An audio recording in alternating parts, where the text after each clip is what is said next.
Hello everyone, welcome to my very first video on my new YouTube channel made by Margaret. My name is Emma Margaret and I have created this channel to share all of my knitting and fiber related content. I do also crochet and weave a very minimal amount, but my primary fiber craft is knitting. My grandmother taught me to knit at a very young age, and over the last 20 years or so, I've had a fluctuating interest in the hobby. However, 4 months ago, I picked up my knitting needles again and have been knitting more consistently than I ever have in the past and have been absolutely loving it. So going forward into 2025, my goals are to knit more consistently and also be a more active member of the knitting community. One of the ways that I'm hoping to do this is by attending a yarn or fiber festival sometime in the spring. I am Canadian, but I'm currently living in London, England. So if you have any recommendations on good festivals or events happening in the south of England, please let me know because I'd be very interested in attending. Similar to that, one of my other goals is to join some sort of knitting club and attend that on a regular basis, whether that be located in the greater London area or something virtual that can be done online. I'd love to commit to regularly attending a knitting club and contributing more to that community to meet new people and share ideas. The last way that I'm going to be engaging more in the knitting community is through this YouTube channel made by Margaret. My aim is to post here probably once a month, updating you on various things that I'm making and hopefully engaging with anyone who's watching so that we can share ideas with each other. Now, this is going to be a Make 9 video. We're starting the 2025 year and I've seen lots of different content creators use this as a format to share what their goals are for 2025.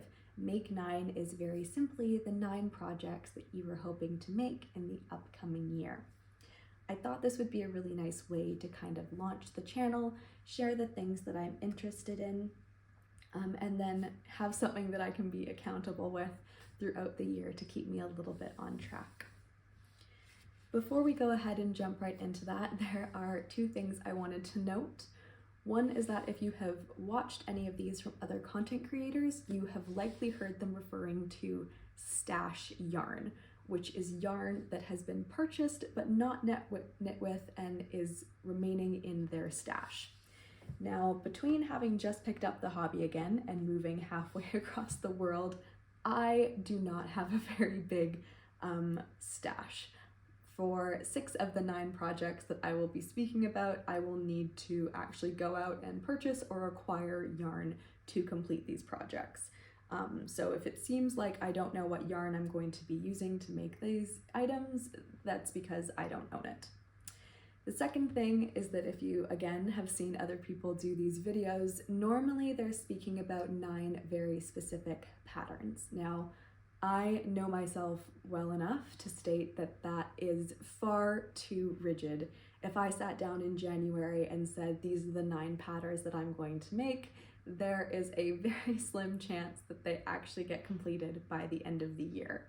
So while my Make 9 list does include some very specific patterns, they also sometimes include specific garments. For example, a cable sweater. If I'm stating a specific garment, I will list and share on the screen some of the different patterns that I'm considering, and if I've thought about yarn options, then I will share those as well.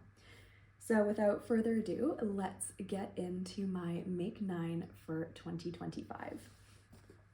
I do have a notebook here with me as well with some things that I've jotted down to keep myself on track and make sure I'm not missing anything. The first thing that I am wanting to make this year is a pair of colorwork mittens. I have knit colorwork in the past, but I haven't done so very recently. When I was taught to knit, I was taught the English or the throwing way, and now since moving to the UK, ironically, I have taught myself the continental way of knitting, and I have never done any colorwork knitting in that method. which I'm finding to be a little bit intimidating. The pattern that I am 90% sure I'm going to be using to knit my colorwork mittens is the Songbird Mittens by Erica Hooser. I very much apologize if I mispronounce any names. It's incredibly likely that I'm going to do so. And if you know how to correctly pronounce any of these names, please let me know, because I don't want to keep mispronouncing them forever and ever. Now, I was obviously inspired by Woozy by Celine, who recently knit the Songbird Mittens, and they turned out absolutely beautifully. However, there are some modifications that I think I'm going to be making to this pattern, and I'll talk you through those. Here is the Himeli Mittens by Maya Ackerstrom, and you can see that they have a contrasting color in the wrist cuff in comparison to the rest of the mitten. Additionally, they have this Latvian braid feature on either side of the wrist cuff, and I really love this. I believe Florence Miller has knit some mittens in a similar style, and I really loved when she did that as well. So those are some things that I'm hoping to incorporate into my own colorwork mittens. Now, this is one of the projects that I do actually have some yarn for, and so I'll share that with you now. For the main colors, the body of these mittens, I have these two yarns right here. This is the 100% superwash merino by Avec Anna. I have it in this kind of cool toned pale gray color. The color is Louvre, and also this dark deep plum color called Amethyst. I don't know if you'll be able to see that there. I recently picked these up from Beautiful Knitters, which is a knitting shop here in London, and they are going to be the main colors for my colorwork mittens. For the wristband cuff, I am going to be using Knitting for Olive Merino in the color Claret. This is actually some leftover yarn that I had from a previous project. I recently knit the Oslo hat for my partner, and it used significantly less yarn than I had expected.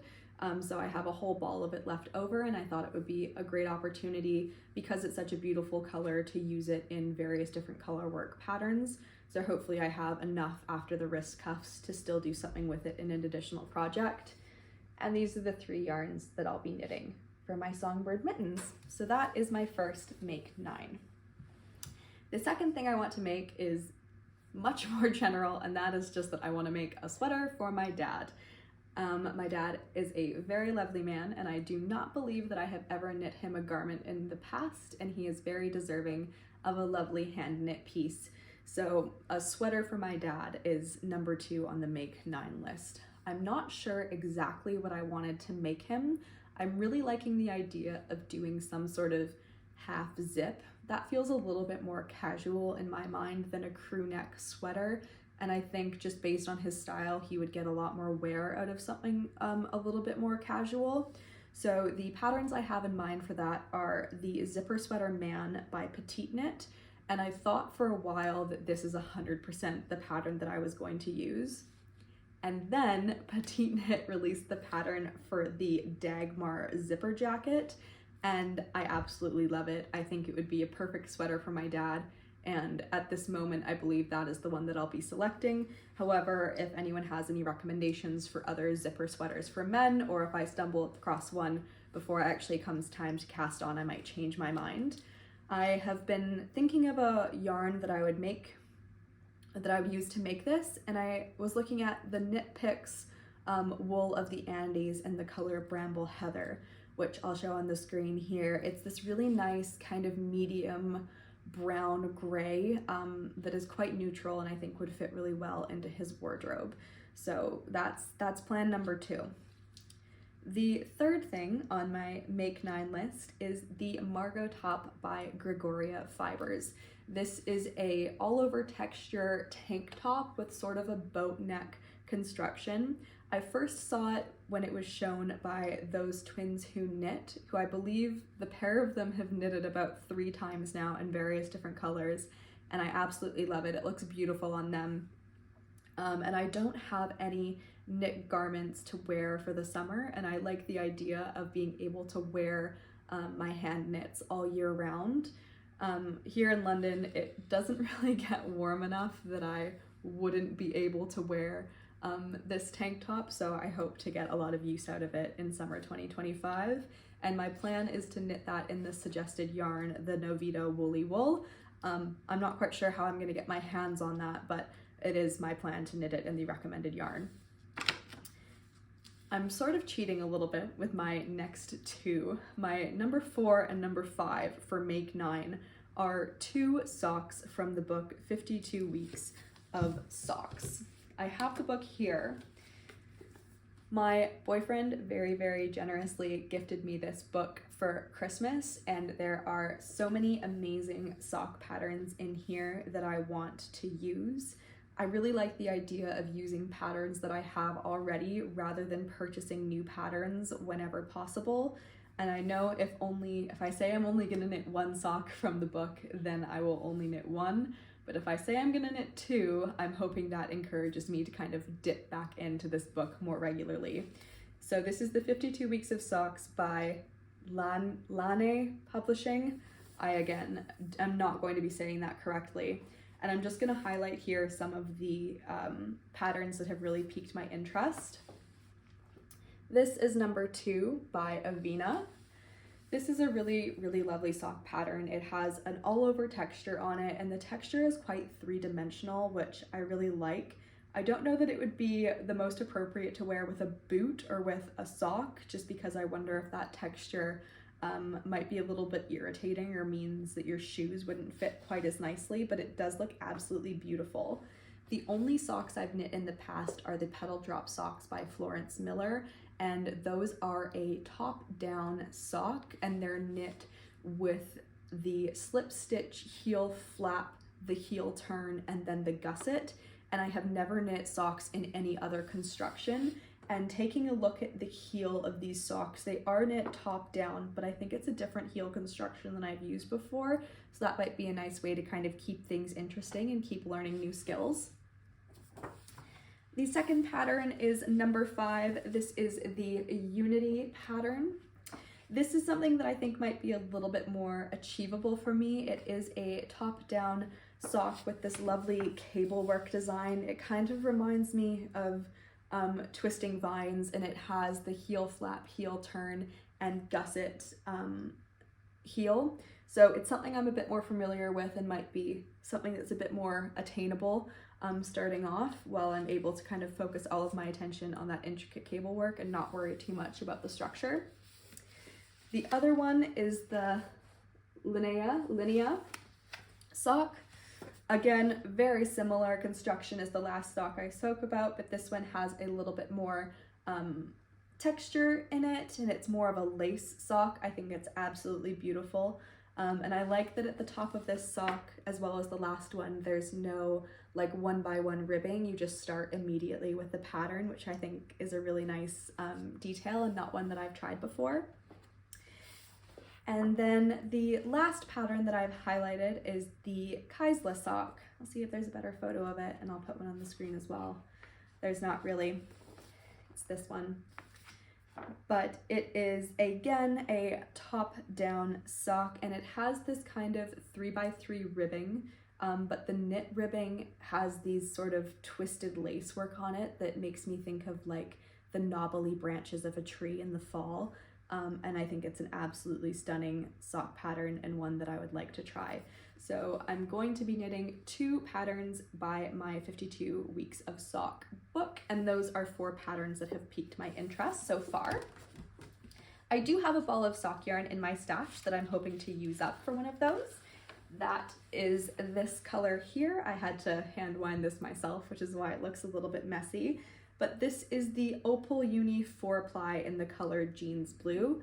I had previously knit 1 sock in this yarn, and tragically I was going through security at one of the airports and they made me cut my cable needles.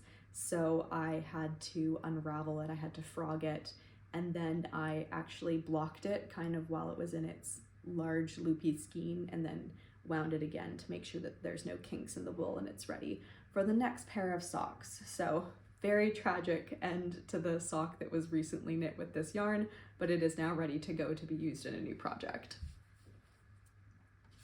The sixth item on my Make 9 is, as I mentioned before, a cable sweater. I don't have a cable sweater in my wardrobe, and I think that it would be a really lovely challenge. Again, I have knit cable work in the past, but have not done so recently, so I'm excited to pick up the technique and learn it again. I would really like kind of a crew neck all over cable work sweater in some sort of light neutral color. The patterns that I'm considering are the Moby sweater by Petite Knit, the Billy pullover by Sari Nordland.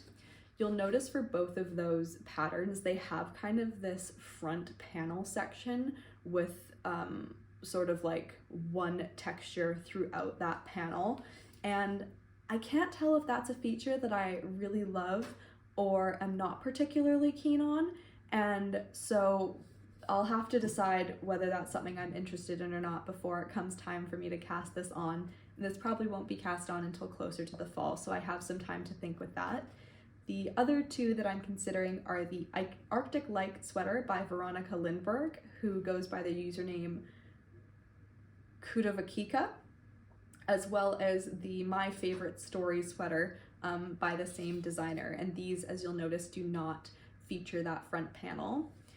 Veronica on YouTube created a video tutorial for the Arctic Light sweater, and I have been interested in this pattern since she released those videos.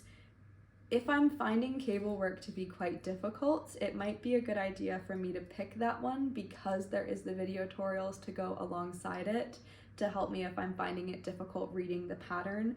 And for anyone who is interested in knitting a cable sweater but is intimidated by the intricacy of the cables, check out the Arctic Light sweater and the tutorial online by Veronica Lindberg, because it might be really nice to have someone going through that with you if you're new to cables or you struggle with reading patterns. The item number 7 on my Make 9 list is just some sort of stockinette sweater. I have not made an all-over stockinette sweater, and there are quite a few that I've purchased from stores that are in my wardrobe that I'd really like to replace with a hand knit garment in all natural fibers.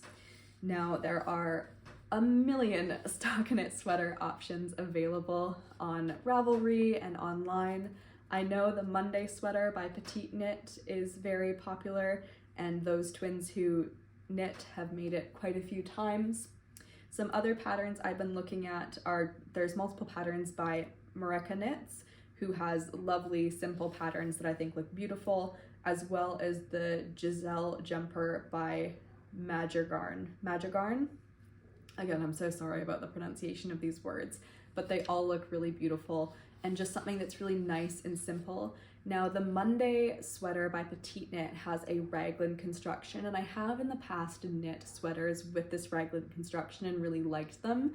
However, I am also interested in trying new techniques, maybe a drop shoulder, or I've been seeing a lot of the saddle construction shoulders that I'm really interested in. So as much as the Monday sweater I think is a really great sweater, I might try and go for something that has a bit more of an interesting design feature or something I've not done before, again, just to expand my skills and keep myself interested. Now, number 8, I've got a lot of information from because I'm having a really hard time choosing exactly what pattern I'm going to be using. I would really love to make a crew neck button-up cardigan. I don't have any cardigans in my wardrobe currently and would really love to make one.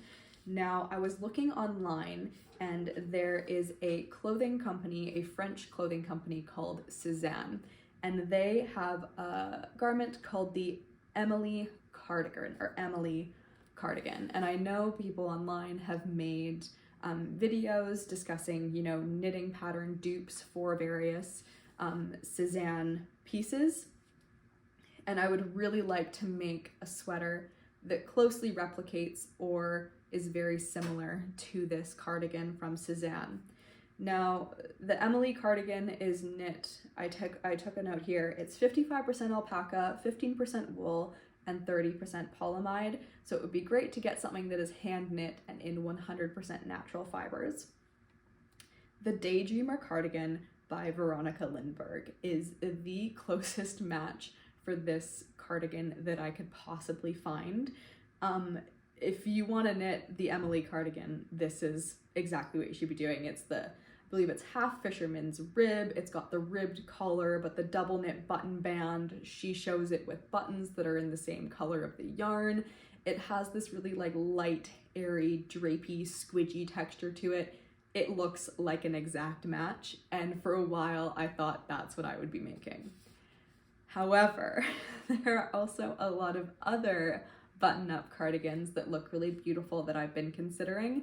Some of those patterns are the Traveler's Cardigan by Ozetta, the Cardigan number 9 by My Favorite Things Knitwear, the Waffle Loop cardigan by Other Loops, which has this beautiful waffle texture all over, as well as the Fennel Seed Jacket by Florence Miller, which again has the same sort of structure but has a texture throughout. It's entirely likely that in this year or the next couple of years I end up knitting multiple button-up cardigans, so I might end up knitting 2 from this list, but I love all the patterns so much and I'm just finding it absolutely impossible to decide. So if you have any recommendations, if you've knit or are knitting any of these patterns and you have any thoughts, please leave them in the comments below, because I'm having a very difficult time deciding. In addition to having a hard time deciding on the pattern, I'm really struggling with what yarn I would like to use to knit this garment. And because the original sweater by Suzanne is knit in alpaca, I would love to knit it in some sort of alpaca wool combination. I can be a little bit sensitive to silk mohair. So I know everyone loves to throw silk mohair in with whatever they're knitting, and I often do that as well, but I am gonna try and limit that and explore other yarn options, because when it's right against my skin, I can find it to be a little bit irritating. So some suitable yarn options that I've found are the Sandusgarn Alpaca Wool, which is an alpaca wool blend that seems like it would do a very good job, as well as the Isigr Alpaca 2 or Alpaca 3. The Alpaca 3 is interesting because it's knit in this kind of like, or not knit, it's this kind of chain stitch construction, which is very unique. I've not really seen anything like it. And I think that that would add kind of the lightness and airiness that you find in the Emily cardigan and the Daydreamer cardigan. So if you've knit with any of these yarns before, please let me know not only what was the knitting process like, but how well the cardigans wore, because I'm trying to avoid things that pill or require a lot of maintenance as best as possible. That's number 8. That's the crew neck button-up cardigan. And the very last thing on my Make 9 list, item number 9, is the Stockholm Sweater Nest by Petite Knit, the V-neck version. Now, I've kind of cheated a little bit. I have already cast this project on, so I'm already making my way into my Make 9 and trying to complete this. Now, back in November of 2024, I cast this project on. I completed the back panel, the 2 front panels, and had worked about 3 inches knitting in the round for the body when I realized that I'd made a terrible mistake. Now, I did gauge swatch ahead of time in both a 4.5 and a 5mm needle. I usually have to size up one size from what Petite Knit suggests because I am a very tight knitter. And this original version was knit in the 5mm needles. Now, I'm not going to do a very good job at explaining this, but hopefully you'll understand.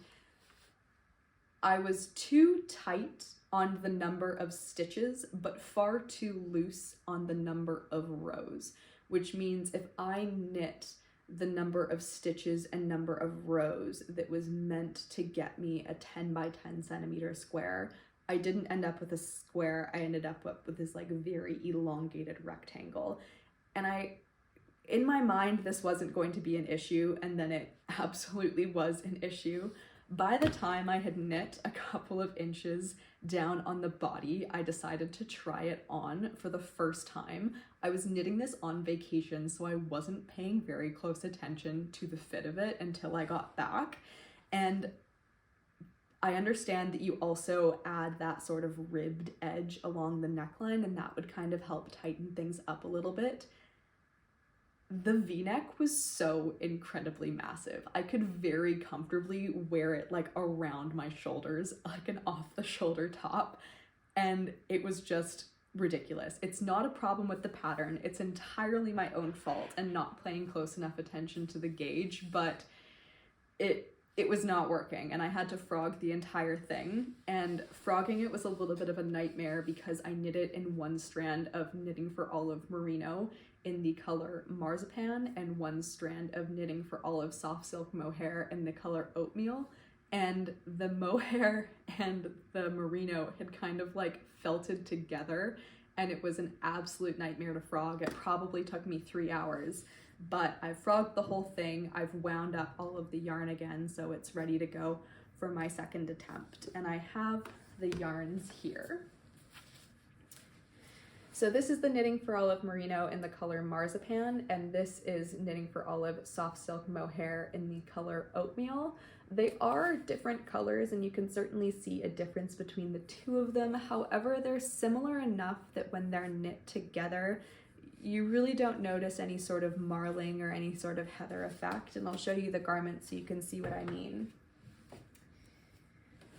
Here's my knitting bag, and here's the project here. So I've done the back panel, as you can see, and I've started working the front left panel, and I'm just over halfway on that side. Now, there's one thing about this work in progress that I wanted to share. It was a difficulty, and it's to do with the short row shaping that is done when you pick up stitches along the back for the front piece. So these are done right here, and this is done so that it sits a little bit more nicely.